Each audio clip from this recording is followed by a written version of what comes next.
At 27 years old, I was evicted from my Seattle apartment because the property was sold to developers.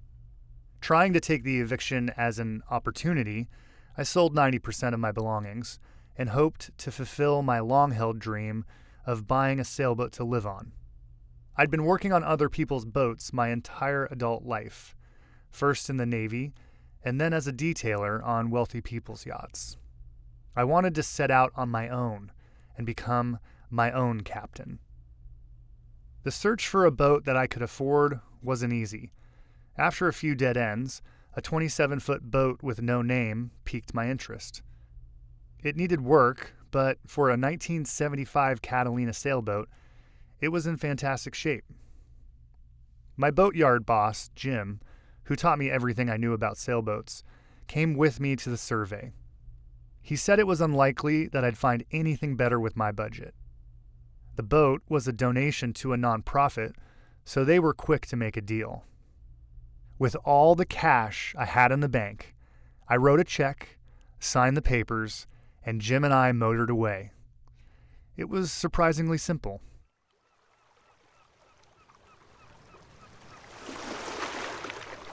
We made our way through Lake Union's Ship Canal toward the Ballard Locks.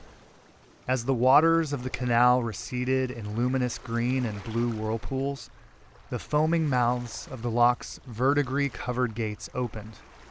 The lines were released, and we entered the Salish Sea. Eagerly, we lifted the sails, full sail and free. In that moment, the Salish Sea became my new home. We tacked northwest toward Port Madison on Bainbridge Island. The sun burned amber as it sank to rest in the bed of Olympic peaks. As the wind fell to slumber, cirrus clouds reflected their sunset shades in the waters below. As we floated in those fiery colors, a plop grabbed my attention. To port, another plop. And soon, plops on all sides. A chorus of plops as a rainstorm of minnows jumping out and back into the vibrant orange liquid. A massive pod of dorsal fins surrounded us. The porpoises breached and the minnows rushed to dive and survive. Soon, the hunters had their fill, and the minnows returned to their swimming as the sun fell behind the mountains. I remembered how the dolphins of the Pacific Ocean would greet my Navy's ship offshore and guide us into ports during deployments. They remembered me for this homecoming as we lowered the sails and motored toward the marina. For the first time in my life, I felt completely independent. I had joined the Navy as a sophomore in high school in search of adventure. During my 4-year enlistment, I was part of a crew. My job was gunner's mate, and I was tasked with teaching the sailors how to shoot small arms, along with being the technician on the ship's cannon. But that day, I became a captain. From there on out, I would sail solo. Many people buy a sailboat to voyage across the ocean, but that boat would be my home for my next big adventure, becoming a firefighter, something I'd been working towards since college. I became a certified emergency medical technician and applied for fire jobs around the state of Washington. In serendipitous timing, within weeks of buying the sailboat, Vashon Island Fire and Rescue offered me a chance to become a volunteer firefighter. All the hard work was beginning to pay off.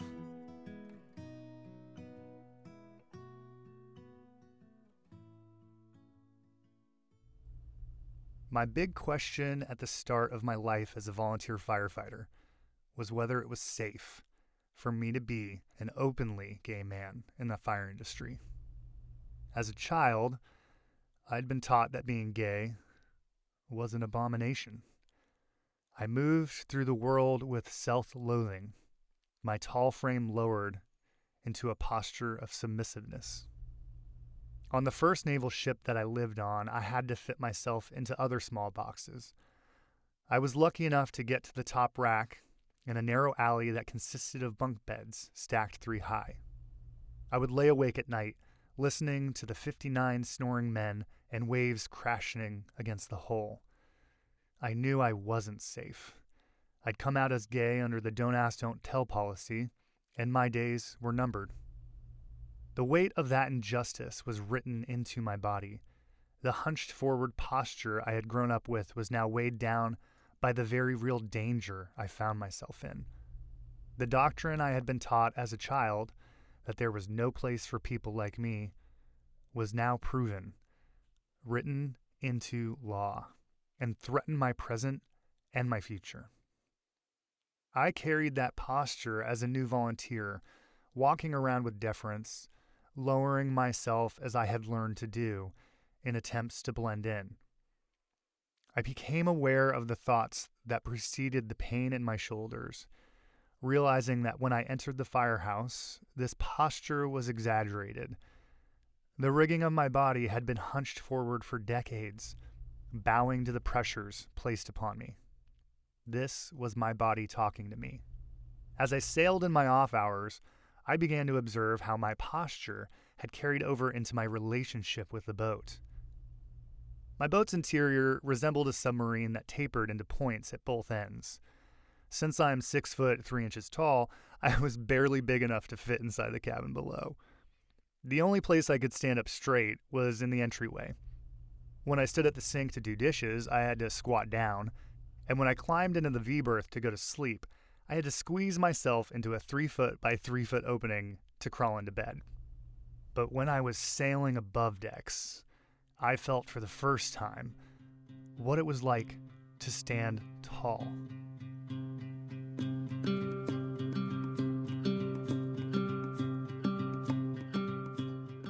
Inside the small cabin, I had a print of my favorite painting, The Ship by Salvador Dali, a surrealist image of a person who was tied to and seemed crucified by a sailing ship.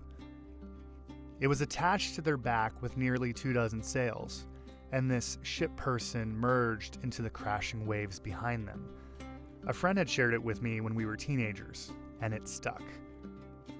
When I lived ashore, I had a poster-sized print that I'd spent years staring at, deep into the complexities of a body that was half human and half ship, a body that rode the line between two worlds and was nearly lost to both.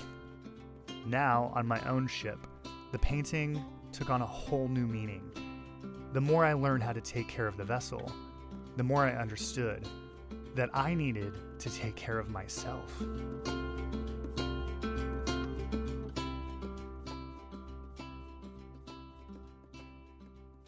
While I had a basic understanding of how to sail, learned from spending time on my boss Jim's boat, I had thought it was a simple affair.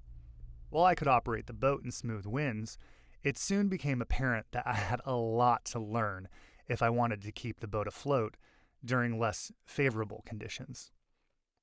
Every model of boat has its own differences, and once I learned the unique characteristics of my model, I began to build a relationship with the world around me. I measured the responses that the boat had to different winds, the way it lurched or smoothly settled. I noticed when the boat felt sturdy and when it felt like it was about to capsize. As I fine-tuned my sailing skills over the years that I lived on that boat, the lines in my hands began to feel like appendages of my own body. Much like Dali's painting, the longer I sailed, the more the boat became a part of me, and with it, the more that I understood my part in the natural environment. The more balanced my relationship with the boat, the better I moved through the sea. I learned the differences between the 5 points of sail. Close-hauled, my favorite point, meant the boat pointed into the wind and turned just off of it. With the wind in my face, the noise of the apparent wind that the boat and sails created was more than the actual speed of the wind itself. It added to the sense that I was flying. I cruised through a moderate breeze, the boat's tight sails holding the force with ease.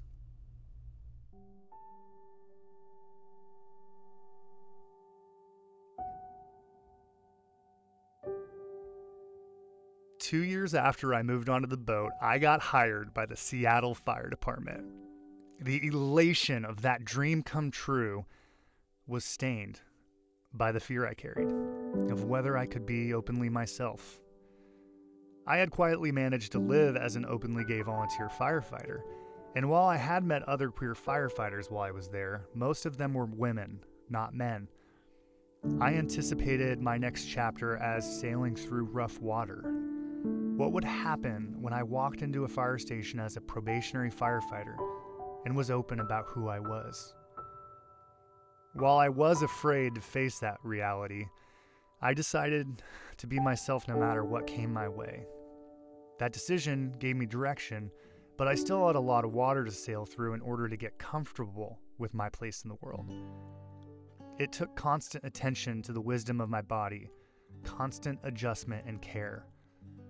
I was in unexplored territory, and every swell I sailed over felt profound.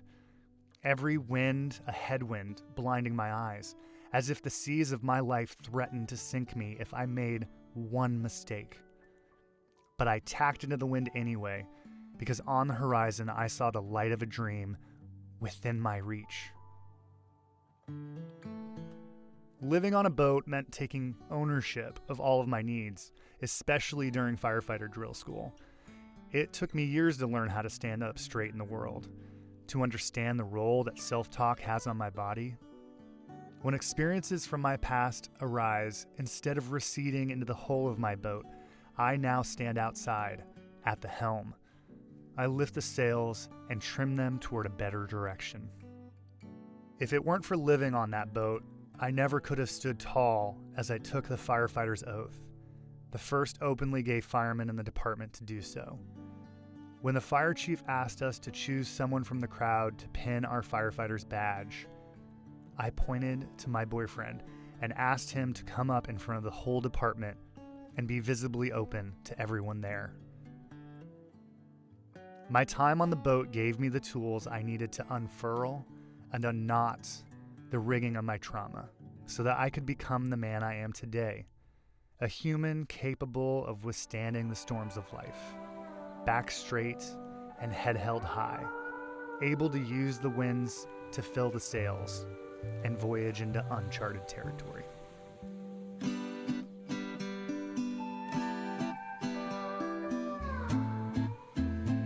I'm Lance Garland, and this is my short.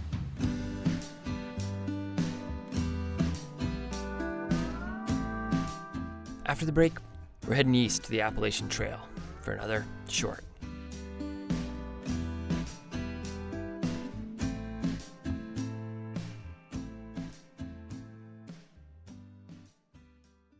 Support for the diaries comes from Kuat Racks. They've released the Ibex, an overlanding truck bed rack that handles substantial loads both on and off the grid, because we could all use some time off the grid, seriously. Constructed from lightweight yet durable aluminum, the black powder coat is made for all the nature you can throw at it. Available in different frame sizes to accommodate most truck models, the Ibex is engineered for adventure with versatile full and half-height configuration. It's an ecosystem of adventure possibilities. For more details, visit kuat.com. Kuat, because you will absolutely love this bed rack and go dope places. Do you have a resolution to adventure outdoors more this year? Make it happen with Sierra Club Outings. Leaders in conservation-focused, active outdoor adventures, Sierra Club Outings hosts over 250 small group trips every year where you can backpack, kayak, raft, volunteer, and more. These trips fill up fast, so reserve your spot at sierraclub.org/outings and use the code DIRTBAG to get $100 off. With Sierra Club Outings, it's more than just a trip. It's an adventure with a cause. We'll put a link in the show notes. Check out all the incredible trips they have and make that resolution happen. Hey everyone, it is that time of year. We need your shorts, your stories, because you power this show. We hear from so many of you that one day you're going to submit your short and send it to us at the diaries. Guess what? That moment, it could be right now. So make it a New Year's goal, or use it as an excuse to take a break from Uncle Joe at the holidays. You make this community, your voice is valued. You can find all the information you need at our website, dirtbagdiaries.com. Click on the Write Us tab, where you can find instructions and the submission form. Pay attention to it. It helps the cause. Trust me. Link is in the show notes, so take a moment, click on it, consider it, and then get to work. You've got until January 19th to send us your short. Once again, it's dirtbagdiaries.com/write us. Thanks. Approaching my 50th birthday, I was cataloging my life experiences. I grew up in upstate New York with the Adirondacks as our backyard. From early childhood, my father took me camping, hiking, and fishing, and I lived for those trips into the outdoors. Well into my teens, I was still willing to drop everything and join my dad on an adventure. I loved the gear, the maps, the dirt roads, and the special food we always got. My first husband and I shared similar upbringings, and so we paddled and camped together, eventually introducing our son into the outdoors, even as an infant. Later, after I remarried, my second husband and I took the outdoors to the next level. We were delivered by float plane to the start of a canoe trip. We hiked into the desert with only a map and compass, and we kayaked from island to island through a remote Canadian archipelago. Now, many years later, I reflected on the fact that I had never done a solo trip. Looking for a big challenge, I decided to herald my half-century mark with some time by myself in the outdoors. I really wanted to be out of my comfort zone, a little scared, and maybe forced to make a decision under a small amount of stress. My experience of aging has come with a more frequent contemplation of mortality. I was approaching what many might call over the hill, or on the other side of risk and excitement. I just wanted to know that I could still handle a little heat. I chose a backpacking trip on part of the Appalachian Trail that runs through Vermont. The plan was for my husband, Bob, to drop me and our dog, Wallace, off, and 4 days later, I would get picked up by my brother farther down the trail. On paper, the only thing different about preparing for this trip was less food, less gear, and less conversation. But without a partner to help troubleshoot situations, I worried about getting injured or lost. Honestly, I worried about the story in the paper reading, "Body of Missing Hiker Found." I worried about being in a shelter with young people who might judge me, pity me, or even think I was old and weak. The day Bob dropped me off, I hoisted my way too heavy pack and kissed him goodbye. I took my first steps onto the well-worn trail. The rutted path was more like a ditch than a trail. It went uphill, and my spirits plummeted. I started crying as weeks of anticipation and self-doubt came crashing over me. I sped up to outrun the flood, but my tears, combined with my elevated heart rate and ridiculously heavy pack, only set me on the path to hyperventilation. Images of worst-case scenarios ran through my head. I stopped in the trail and said out loud, "Eileen, get a grip." My dog impatiently ran ahead as I gulped back tears and looked around at the lovely day. I knew how to do all of this.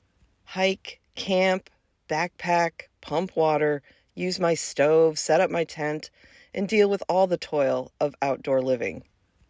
I wiped the tears, calmed down, and settled into my hike.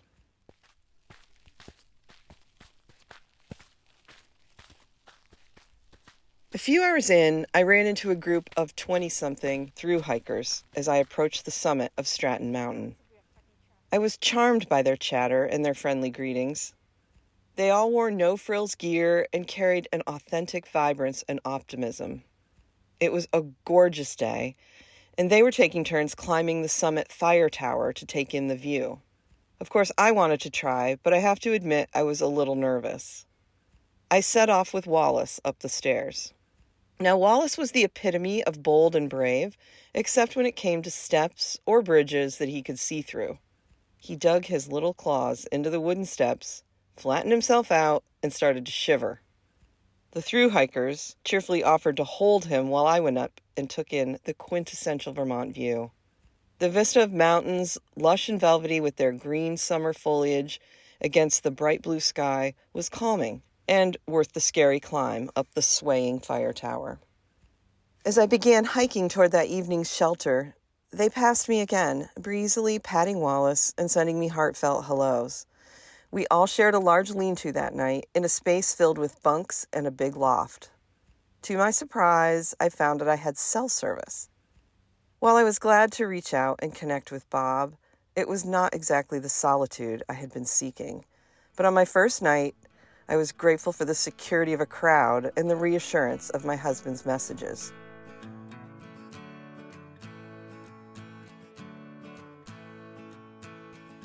The next day, I set off through a more remote section of the trail. Birch trees cast their green-yellow glow, and the lack of underbrush made the woods bright and beautiful. The dark trail was smooth and even. I found my rhythm and I was feeling good. Eventually, the sound of high female voices cut through the rustle of the leaves, and as I took a break, a group of girls and their trip leaders stopped to enjoy some warm sun and a snack. Wallace couldn't get enough of the kind of adoration that only a middle school-aged girl can give. I learned that they were Girl Scouts and on the same route as me. Throughout the rest of the day, we leapfrogged each other before finally ending up at the same shelter for the night. I found myself charmed by these girls and how thrilled they were to be in the woods. The hard work, cold air, and lack of flush toilets did not bother them, and I admired their strength. The thru-hikers were there too that night. As I set up camp, the thru-hikers would come in and introduce themselves by their trail names. I had never heard of this tradition before, and I found it to be a little silly. Shark, Astro, Cosmic Orangutan, Whizzer. The names seemed childish and affected. Even their dog had a trail name, and I was not buying in. The next day, I had hiked for a few hours when it started to rain. It was the kind of rain that is steady, fills your boots, and makes you either access your hardcore hiker or set up your tent in the closest clearing and open a good book. My strategy was to get somewhere with a roof regardless of the rain, so Wallace and I soldiered on to the next shelter. I was soaked to the skin when I arrived at a brand new oversized shelter to find it packed with young hikers and their trail names. I found a seat on the bench and took off my pack. The hikers happily made space, but I was chilly and needed to change. I boosted Wallace and my pack up into the loft. Sitting in my wet clothes until darkness was not a realistic plan. I was going to have to change, even though these kids would see my aging body and excess fat. There were 2 guys in the loft setting up their space, and I said, unless you don't want to be in therapy when you get older, I suggest you look away. I'm going to take off my clothes. They laughed and gave me privacy. Dry and comfortable in the loft, I listened to the chatter below as rain pattered on the roof. The thru-hikers were thinking of pushing on to a spot on the mountain a few miles away. A few minutes later, another group of hikers arrived and reported a group of Girl Scouts en route to the shelter for the night. In an amazingly smooth and swift exodus, all but 2 or 3 thru-hikers dissolved into the rainy afternoon. I'll admit I was glad. Around the Girl Scouts, I felt like myself, a protector, a caregiver, and someone who can relate to young people. To the thru-hikers, I felt like a buzzkill. Just before dusk, 2 more hikers came in and set up next to me in the loft. I chatted with one of the 20-something men for a few minutes before asking his name. "It's Rocket Man." He hesitated, and I saw him shift a little in his sleeping bag. "My real name is Mark. My mom hates my trail name." We laughed together and continued chatting about insignificant things until we slept.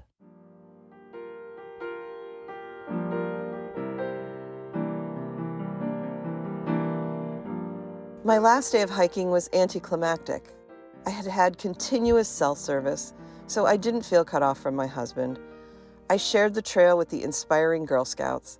I saw Rocket Man, Shark, and Cosmic Orangutan too, and while still a little judgmental of the trail names, enjoyed their pleasant energy. As I hiked along, I was feeling a little like an imposter. The trip had been physically hard, but mentally, I wasn't challenged. I had easily found water, shelter, and warmth every night. I was able to check Facebook and text my husband. I was around humans all the time. As the trail sloped downhill, it seemed like a metaphor for the whole trip. Easy, culminating in a relaxed finish. I wasn't sure I could really be that proud of it. I reached the parking lot where the Girl Scouts were already awaiting their van. I dropped my pack and sat down with Wallace. They came over and gave him more pets and cuddles. I leaned against a rock and closed my eyes, overhearing some quiet conversation. "Hi," said one of the girls. "We wanted to let you know that we decided on a trail name for you." I looked up with interest. "A trail name? For me?" "It's Daisy. It's because you are pretty and nice, and we think a flower is a good name for you." I had set out on this trip to be a backcountry goddess, to prove that I was tough and thick-skinned. I wanted to access a version of myself that I hadn't known before and project that to the world. But these girls saw me as safe, approachable, and nice. Nice was not how I wanted to see myself after this experience. I wanted to be hard, edgy, and rugged. And yet, despite my disdain for the tradition, I found myself with a trail name. I had set out to uncover something new in me. Instead, I found that no matter what I did, the person I am prevails. A backpacking trip couldn't reveal something I'm not. It could only help me see that who I am is always going to shine through.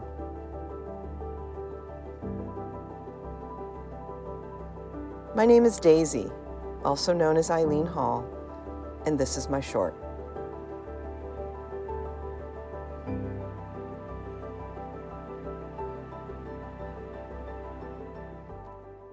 Thank you, Lance and Eileen, for sharing your stories. Our stories come from friends of friends, and from you, our community. If you have a compelling idea for a guest or a story lead, please give us a shout and use the submission form on our website, dirtbagdiaries.com. Music today from Jesse Sevenberg, Faring, Padelm, Tigers in the Sky, JV and the Super Molten, David Swenson, and Joya. The tracks are courtesy of the artists or track club. Jacob Bain and Nis Koto composed our theme song. You can find the links to the artists on our website, dirtbagdiaries.com. This episode was produced by Lauren Delani Miller with additional production help from Ashley Langholtz and Becca Call. Artwork by Walker Call. Becca Call is our executive producer. I'm Fitz, and you're listening to the Dirtbag Diaries. Thanks for tuning in.